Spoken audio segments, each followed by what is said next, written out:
నమస్కారం. ఈరోజు మనం ఇటీవల వచ్చిన కేసరి చాప్టర్ 2 సినిమా గురించి మాట్లాడుకుందాం. దీనిపై వచ్చిన రివ్యూస్ని కొంచెం లోతుగా చూద్దాం. ఆ ఇది జలియన్వాలా బాగ్ సంఘటన తర్వాత జరిగిన కథ అంటున్నారు కదా, కోర్ట్ రూమ్ డ్రామా అంట. అవును, చారిత్రక కోర్ట్రూమ్ డ్రామా అని చెబుతున్నారు. దీనికి సంబంధించి మన దగ్గర కొన్ని సమీక్షలున్నాయి. ఆ సినిమాకి ఆధారమైన పుస్తకం గురించిన సమాచారం కూడా ఉంది. సరే, మరి చూద్దాం. అక్షయ్ కుమార్, ఆర్ మాధవన్, అనన్య పాండే, వీళ్ళంతా ఉన్నారు కదా ఇందులో. అవును, కరణ్ సింగ్ త్యాగి దర్శకత్వం వహించారు. ఈ సినిమాలో ఆ విషాదాన్ని డైరెక్ట్గా కాకుండా దాని తర్వాతి పరిణామాల ద్వారా, అంటే ఆ కోర్టు కేసు ద్వారా చూపించడం ఆసక్తికరంగానే ఉంది. మరి విమర్శకులేమన్నారో చూద్దాం. ముందుగా కథ ఏంటి కొంచెం క్లుప్తంగా చెప్పండి. జలియన్వాలా బాగ్ తర్వాత ఏం జరిగిందని చూపిస్తున్నారు సినిమాలో. అంటే ఆ ఊచకోతకు కారణం జనరల్ డయ్యర్ కదా, ఆయన మీద, అంటే బ్రిటిష్ ప్రభుత్వం మీదనే అనుకోవచ్చు, లండన్ కోర్టులో కేసు వేస్తారు. ఎవరేస్తారు? రఘు పాలట్, పుష్పా పాలట్ అనుకుంటాం. వాళ్ళు రాసిన the case that shook the empire అని ఒక పుస్తకం ఉంది. దాని ఆధారంగానే అంట. పుస్తకం టైటిల్ బట్టే తెలుస్తుంది అది మామూలు కేసు కాదని. నిజమే, అది కేవలం డయ్యర్కి శిక్ష వేయించడం గురించి కాదు, అసలు బ్రిటిష్ వాళ్ల పాలన, వాళ్ల నైతికత, వీటన్నిటినీ ప్రశ్నించిన కేసంటాది. మరి ఈ సినిమా ఆ తీవ్రతను పట్టుకోగలిగిందా? సమీక్షలు ఏమంటున్నాయి, ముఖ్యంగా ఈ కోర్ట్రూమ్ డ్రామాగా తీయడం గురించి? చాలా వరకు పాజిటివ్ గానే ఉందంటున్నారు. అంటే ఒక హిస్టారికల్ ట్రాజెడీని ఇలా కోర్ట్ రూమ్ డ్రామాగా చూపించడం, అది కథనానికి బలమిచ్చిందని, ప్రేక్షకులను ఆకట్టుకుందని అంటున్నారా? అవును, ఇంట్రెస్టింగ్ గా కూర్చోబెట్టిందని ప్రశంసించారు. ముఖ్యంగా ఆ జలియన్వాలా బాగ్ సంఘటనలు చూపించినప్పుడు ఆ ఫ్లాష్ బ్యాక్స్ చాలా హృదయ విదారకంగా ఉన్నాయట.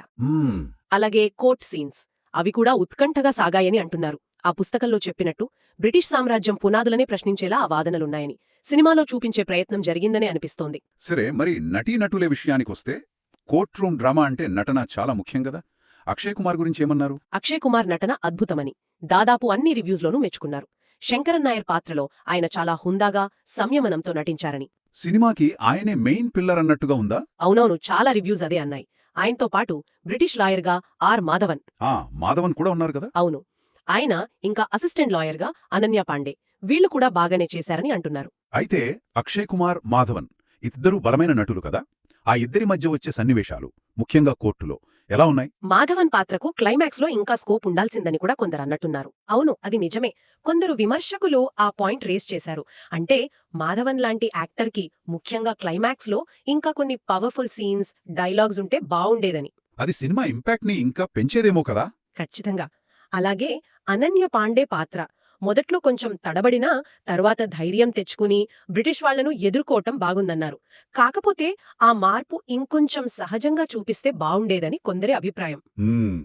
ఇంకా ఏమైనా విమర్శలున్నాయా కథనం గురించి? కానీ సినిమా స్టార్టింగ్ కొంచెం నెమ్మదిగా ఉందని, అంటే కథలోకి ఆ కోర్ట్ రూమ్ టెన్షన్లోకి వెళ్లడానికి కొంచెం టైం పట్టిందని కొందరు ఫీల్ అయ్యారంట. ఇంకొక విమర్శ ఏంటంటే శంకరన్ నాయర్ పాత్ర ఉంది కదా, ఆయన మొదట బ్రిటిష్ ప్రభుత్వానికి కొంచెం విధేయుడిగా ఉండి తర్వాత జాతీయవాదిగా మారుతాడు. ఆ ట్రాన్స్ఫర్మేషన్, అది కొంచెం హడావిడిగా అనిపించిందని, పూర్తి కన్విన్సింగ్గా లేదని కొందరన్నారు. అంటే క్యారెక్టర్ ఆర్క్ లో చిన్న సమస్య ఉందన్నమాట. సరే, మరి టెక్నికల్ గా ఎలా ఉంది సినిమా?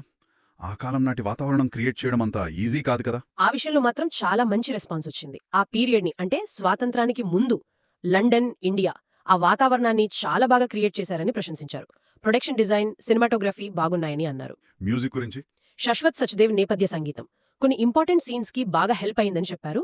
కాకపోతే ఎడిటింగ్ ఇంకొంచెం క్రిస్ప్ గా, షార్ప్ గా ఉంటే, ముఖ్యంగా ఫస్ట్ హాఫ్ లో సినిమా పేస్ ఇంకా బాగుండేదని ఒక సూచన ఉంది. అంటే ఓవరాల్ గా చూస్తే కొన్ని మైనస్లున్నా సినిమా పాజిటివ్ గానే రిసీవ్ చేసుకున్నారా? అవును, అలాగే చెప్పొచ్చు.